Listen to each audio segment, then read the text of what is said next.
Hello and welcome to the second part of this project on Microsoft Excel.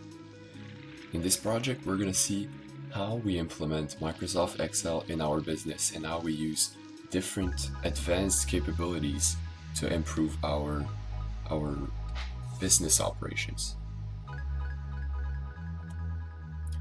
First of all, we worked on Chapter 8 in the book Office 365 Advanced Version. So in this chapter, we learned to work with trend lines, pivot tables, pivot charts, and slicers. So in many business environments, we are often presented with large amounts of data that we have to analyze and find answers with. And in this chapter, we learned how to do so by working with pivot tables especially. So we'll show you just in a minute what a pivot table is, but basically it enables the user to compile large amounts of data into a single table, apply certain values, fields, or filters, and find answers to the questions you're looking for about a specific set of data. In this chapter, we learned to analyze worksheet data using a trend line, to create pivot table reports, to apply filters to a pivot table report, to create pivot charts and format them, to analyze worksheet data using pivot table and pivot chart reports, to create calculated fields inside those pivot tables, to create slicers in order to filter the pivot tables and the pivot charts, as we'll show you in just a minute, to format those slicers, and to examine other statistical and process charts. Here is our spreadsheet including the pivot tables and pivot charts. So this is an example at a small scale, but we expect to have large amounts of data in the future, and this tool will really help us. So first of all, we have a table here. It's just a simple table with data with expenses costs from the year 2022, separated in different sections. But using the pivot tables, we were able to not only get the totals in a simple click, but also add a calculated field to basically sum up the expenses of the year and have them in different categories. So using this pivot table, we were able to create a pivot chart and format it as we wanted, to include data labels, to change the formatting, include a legend, and here we can see basically compare the costs throughout the year, month by month. So here's a slicer. The goal of a slicer is to filter this data in the pivot table or in the pivot chart. So if we wanted to exclude, for example, the fuel costs and the tools costs. So we're just gonna click on those four. Just click on those four like that. And here we can see we have the totals for those four, and the sum of May, June, and the sum for the whole year as well. And the chart also only selects those four costs. So insurance, materials in bulk, miscellaneous, and the waivers. We can see the different, compare them between them if we wanted to. That's basically what the pivot table enables us to do. Compare data and analyze it using different fields and different filters. Sorry. In this next chapter, we worked with formula auditing, data validation, and complex problem solving. So this chapter really helped us to find solutions for different equations and problems in our business. We'll show you in just a second. But first of all, what did we learn in this chapter?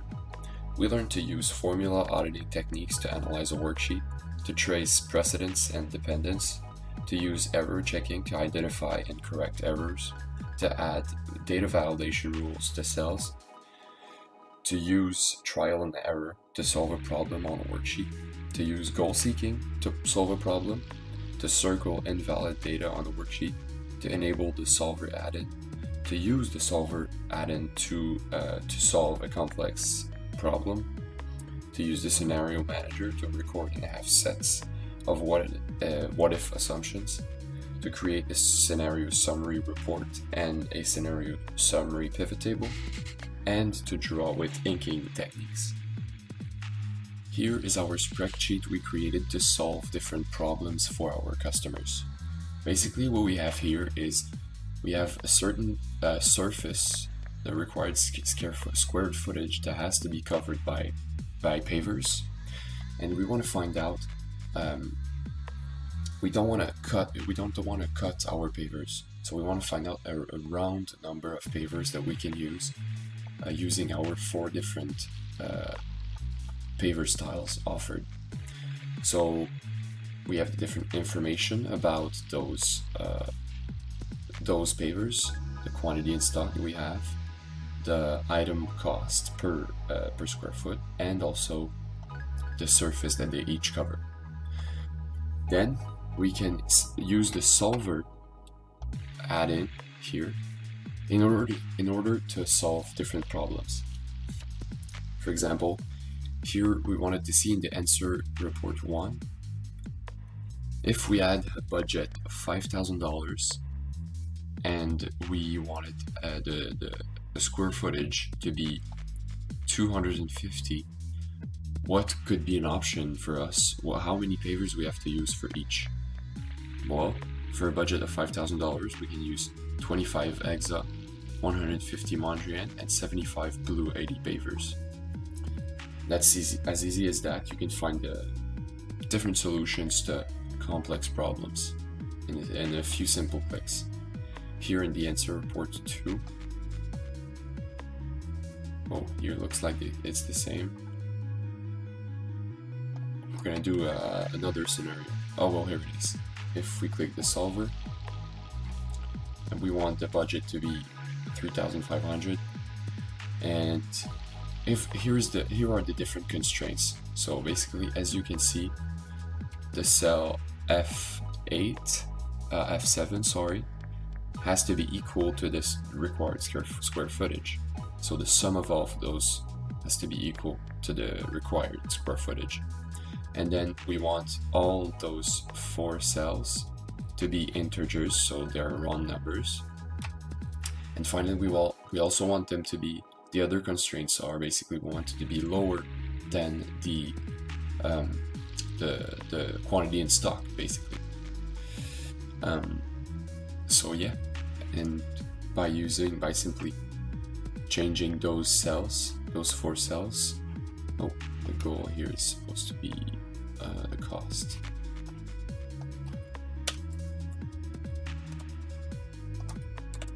By simply changing those 4 cells, and we want it in this objective with those constraints, here's our solution. We could print a report. Here's our solution: 25 Exa, 150 Mondrian, and 25 Blue 80 pavers. In chapter 10, we worked with data analysis with Power Tools and creating macros.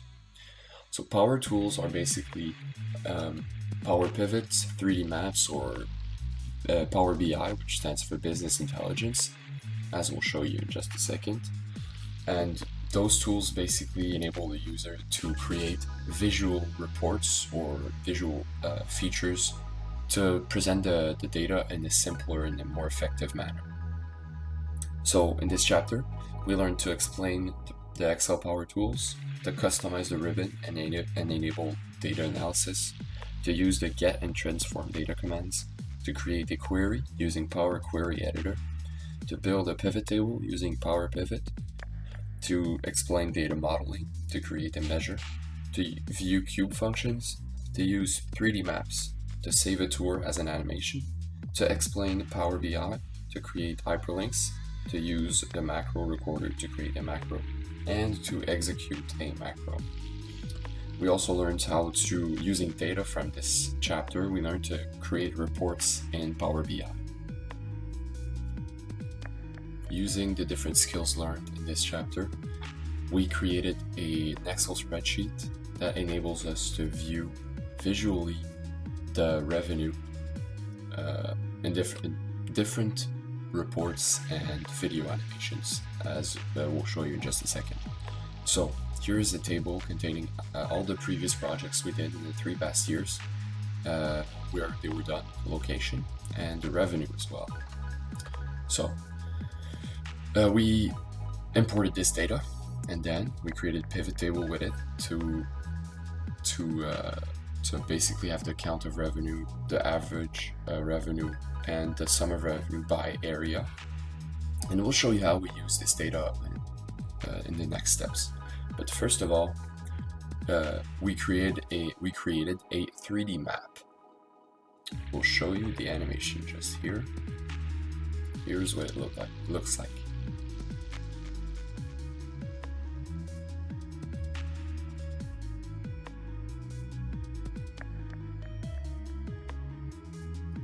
As you can see, we added annotations, really we can see where the revenue came from which locations, and where we could potentially expand to.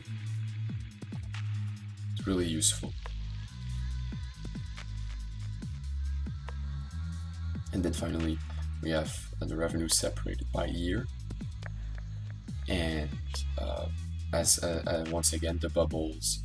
The size of the bubbles display basically where we got the most revenues from. So that's for the 3D maps. And we also created a Power BI report to do a revenue analysis. So we imported data from the pivot table in the Excel spreadsheet. And with this data, we were able to create a report to basically separate the revenue and see the sum by area, the average by area, and the count of revenue by area. Really a visual tool.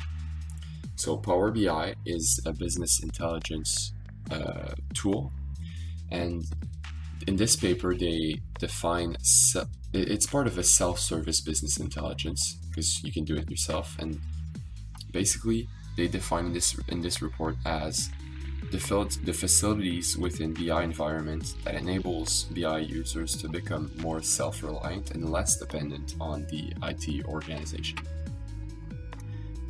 And furthermore, they did a survey. What are the main reasons for implementing self-service BI?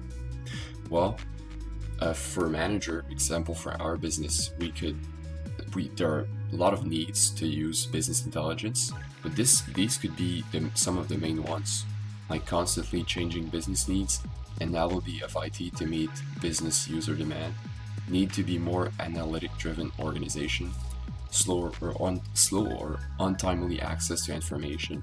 So as you can see, all of those criteria are very important inside of business, and Power BI enables us to improve on those aspects in our business. We also included a slicer, so if we just wanted to see for example, we wanted to exclude Levy, and here's the data. It automatically displays as we want. And in order to create this report, we used this YouTube video with 15-minute quick and easy that explained us how to get started, the different tools inside Power BI. In the final chapter on Microsoft Excel, we learned user interfaces, Visual Basic Applications, or VBA, and collaboration features.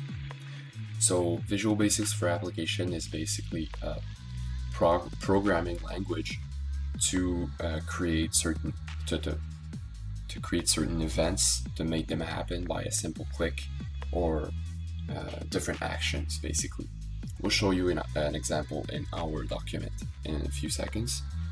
But in this chapter, we learned how to create custom color and font schemes and save them as an Excel theme, to add and configure worksheet form controls, to record user input to another location on the worksheet, to understand Visual Basic for application code, and explain event-driven programs, to explain sharing and collaboration techniques, to to use passwords to assign protected and unprotected status to a worksheet, to compare workbooks, to review a digital signature on a workbook, to insert and edit comments in a workbook, to format a worksheet background, to enhance charts and sparklines, and to save a custom view of a worksheet.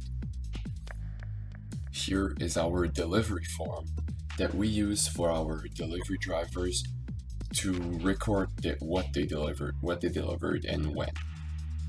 So this form is really simple and short. Once they do a delivery, they can double click here, this button, and input box will come up with the name. Let's say I did a delivery here just for an example, today's date. Then you can choose, I delivered machinery, double click the finish button, and you can do that. Basically it inputs the information in a hidden worksheet delivery list, and it will list deliveries by date. So it's good for our business because we can then see the contents, what was delivered when. If we have issues, we can go back on them. And yeah, this is a really simple, useful tool in our company. But how does it work? So if we go in delivery, design mode, we have the code. This is Visual Basic for applications. And we use different functions. For example, the input box is in which we enter the information of the employee. We also, here we have different functions to make the sheet visible, to select ranges, to paste certain information, in this case the name and the date. So yeah, this is basically just in a few buttons. Using VBA, you can really create a whole set of actions to complete the actions needed in your company. So that's it for Microsoft Excel. We hope you learned much more about how we implement it in our company, and we'll see you soon explaining how we implement Access in our company.